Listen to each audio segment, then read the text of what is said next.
Chandigarh high court से आया है एक नया नोटिस। इस नए नोटिस के अंतर्गत बहुत सारी बातें बताई गई हैं।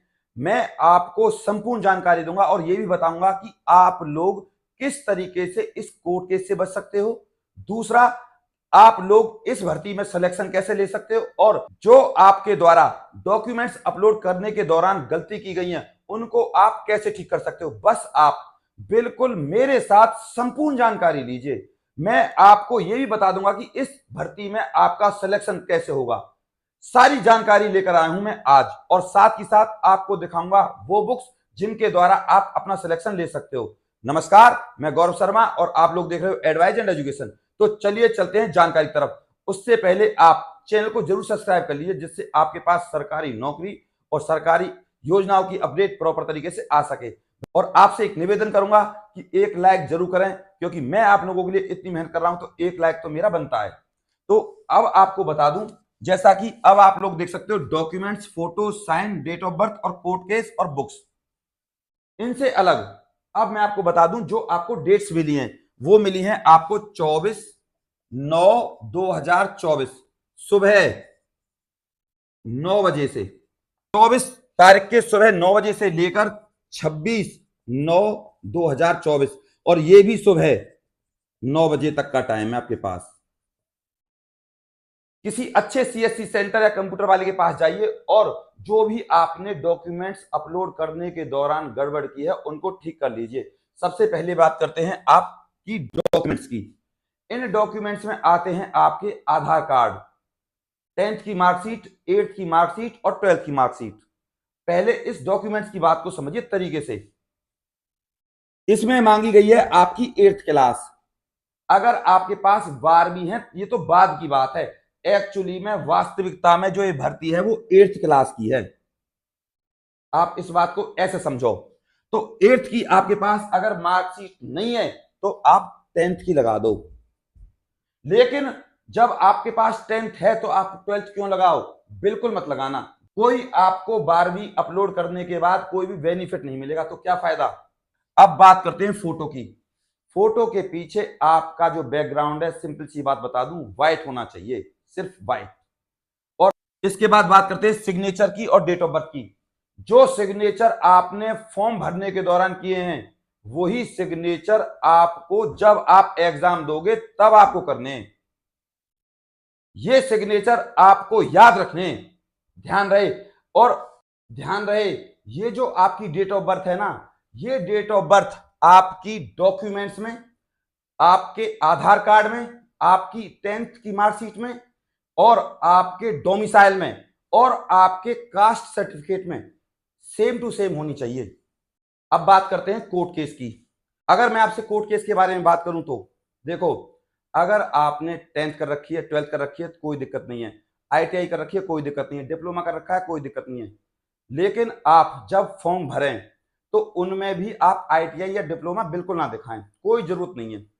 इससे अलग अगर आपने 12th के बाद BA कर रखी है, BEd कर रखी है या कोई डिग्री कर रखी है तो प्लीज उन डॉक्यूमेंट्स को शो ना करें, किसी भी कीमत पर शो ना करें। और एग्जाम दे सकते हो आप, लेकिन शो ना करें। अगर आप शो करते हो अपनी हायर क्वालिफिकेशन तो आपको तुरंत पकड़ लिया जाएगा और फिर होगी आपकी जमानत, और जमानत के बाद चलेगा आपके ऊपर केस। क्यों? क्योंकि आपने कोर्ट से ये चीजें छुपाई हैं, और जबकि साफ साफ दिशा निर्देश था कि अगर आपके पास हायर क्वालिफिकेशन है after 12th you are not able to submit your form. तो भैया ये है कोर्ट केस की परिभाषा। अब बात करते हैं आपकी बुक्स की। पहले बुक्स की बात समझने से पहले ये समझिए कि आपके एग्जाम में आएगा क्या। भैया GA जर्नल अवेयरनेस, इसके बाद आएगी आपकी GK जर्नल नॉलेज, और उसके बाद आएगी CA करंट अफेयर, उसके बाद आएगा आपका मैथ। ये 4 चीजें हैं। और आप लोगों के लिए खुशी की बात यह है कि इसमें आपके लिए इंग्लिश नहीं आएगी। अब जर्नल अवेयरनेस, जर्नल नॉलेज और करंट अफेयर और मैथ के लिए पढ़ना क्या है, कौन सी बुक्स की जरूरत पड़ेगी। पहले इस बात को समझो कि जो आपका लेवल है वो 8th है, ये भर्ती भी 8th लेवल की है, जैसा कि मैंने आपको शुरुआत में बताया। 10th तो मैंने आपको एडिशनल बता दी है, ये भर्ती ही 8वीं तक की है। अब बात करते हैं एग्जाम लेवल की। तो आपका एग्जाम लेवल ये रहेगा 8th क्लास तक, सिर्फ 8th क्लास तक। 10th तो मैंने आपको एडिशनल बताई है, ठीक है, लिख देता हूं फिर भी। अब आप इस एग्जाम को क्लियर कैसे कर सकते हो, आपको कौन सी बुक्स चाहिएंगी ये देख लीजिए। मैं आपको बार बार कहता हूं ना, एनसीईआरटी के नोट्स आते हैं, ये रहे आपके नोट्स। एनसीईआरटी सामान्य विज्ञान 6th से लेकर 12th तक आराम से पढ़ लीजिए, बस यही बुक है आपकी। एनपीएच के नाम से आती है, आप चाहो तो मैं आपको अच्छे से और दिखा सकता हूं। 6th से लेकर 12th तक के, और जबकि मैंने आपको बताया था 7th 8th 9th और 10th ये नोट्स बताए थे। और इस आप चाहो तो इस बुक को ले लीजिए, इससे आपकी जनरल अवेयरनेस और जीके लगभग लगभग बहुत सारी क्लियर हो जाएगी। इसके बाद दूसरी बुक है आपके लिए जो सबसे ज्यादा जरूरी है, वो है ये किरण पब्लिकेशन की एसएससी की। इस बुक को अगर आप पढ़ते हो 2 से 3 बार, आपको इस सरकारी नौकरी मिलने से कोई नहीं रोक सकता। ये सरकारी नौकरी आपके हाथ में आ जाएगी अगर आप इस बुक को कम से कम 2 बार पढ़ते हो तो। सिर्फ 13,500 क्वेश्चन है, और मैं आपको बता दूं ये पुरानी बुक है। आप चाहो तो नई बुक ले लो जो 2024 तक की हो। दोबारा सुन लीजिए, नई बुक ले लीजिए आप, ये पुरानी बुक है। अब बात करते हैं आपकी सामान्य ज्ञान यानी कि लूसेंट की। इसमें भी आपको बेसिक बेसिक पढ़ना है, ज्यादा हार्ड नहीं पढ़ना। अब मैंने आपको जीए जीके ये चीजें क्लियर करा दी। अब बात करते हैं आपकी करंट अफेयर की।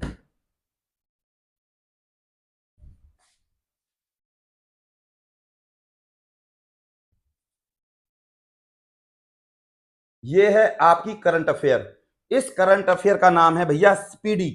जनवरी 2024 से लेकर अब तक इस स्पीडी को मंगवा लीजिए, आपका सिलेक्शन पक्का। ये देख लीजिए आप, जनवरी 2024 यानी कि 1 जनवरी 2024 से लेकर अब तक की, यानी कि अब चल रहा है आपका महीना ये।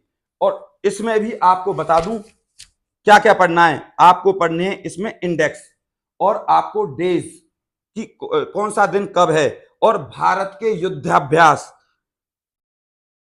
इंडेक्स यानी कि आपके सूचकांक जिनको हम कहते हैं, और खेल। ये टॉपिक आपको मेन पढ़ने जिससे आपका सिलेक्शन हो जाए इस करंट अफेयर में। अब बात करते हैं मैथ की। मैथ के लिए आप क्या कर सकते हो, तो भैया मैथ के लिए आप 6ठी से लेकर 8वीं तक के बेसिक मैथ के क्वेश्चन कर लीजिए प्रैक्टिस। कैसे करोगे, या तो आप फोन से कर लीजिए, या आपका कोई घर में होगा वो आपको 6ठी से लेकर 8वीं तक के अच्छे से मैथ के क्वेश्चन करा देगा। मैथ जो विषय है आपका प्रैक्टिस का विषय है, जितनी आप प्रैक्टिस करोगे उतना ही आपके लिए अच्छा होगा। इस भर्ती की सबसे अच्छी खास बात क्या है कि नेगेटिव मार्किंग नहीं है, और आप लोगों के पास बहुत बड़ा सुनहरा मौका है सरकारी नौकरी पाने का।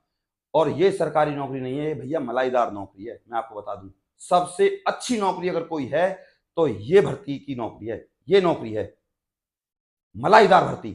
तो मैंने आपको जितनी भी जानकारी दी है ना भैया, दिल से दी है। अब आप दिल से इस चैनल को सब्सक्राइब कर लीजिए। कोई भी बात रहे तो मेरे पास आप कमेंट करें, मैं आपके हर कमेंट का जवाब दूंगा। मैंने आपको प्रत्येक बात बिल्कुल सिरे से बताई है, और इस वीडियो को आप अपने व्हाट्सएप और फेसबुक पर जरूर शेयर करें। मैं सिर्फ आपसे एक गुजारिश और करूंगा कि जिस हिसाब से मैंने आप लोगों के लिए मेहनत की उस हिसाब से एक लाइक तो मेरा बनता है, एक लाइक जरूर करें।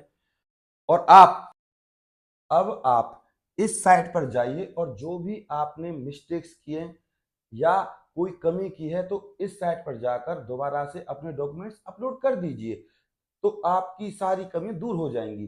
ध्यान रहे, साइट है आपकी PHCPENFORMFLIX.org। इस साइट पर जाइए, और जो भी आपके फोटो का बैकग्राउंड है अब उसको ठीक करा लीजिए, सिग्नेचर ठीक कर लीजिए, और जितने भी आपके डॉक्यूमेंट्स हैं जो आप पर पहले मिस्टेक हो गई थी उनको आप अच्छे से देखिए, और उसके बाद दोबारा से इस साइट पर आप अपलोड कर दीजिए, ताकि कोई आगे आपको दिक्कत का सामना ना करना पड़े। और अगर आपने कोई हायर क्वालिफिकेशन लगाई भी हुई है ITI वगैरह, तो उसे फिलहाल की डेट में आप हटा देना। आप समझ जाइए मैं क्या कहना चाहता हूं।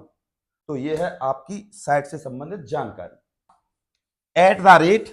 @ADVISC44 इस टेलीग्राम ग्रुप को ज्वाइन कर लीजिए, जिससे आपके पास जितने भी नोटिफिकेशन है, फॉर्म है सरकारी नौकरियों के, वो प्रॉपर तरीके से आ सके। नमस्कार।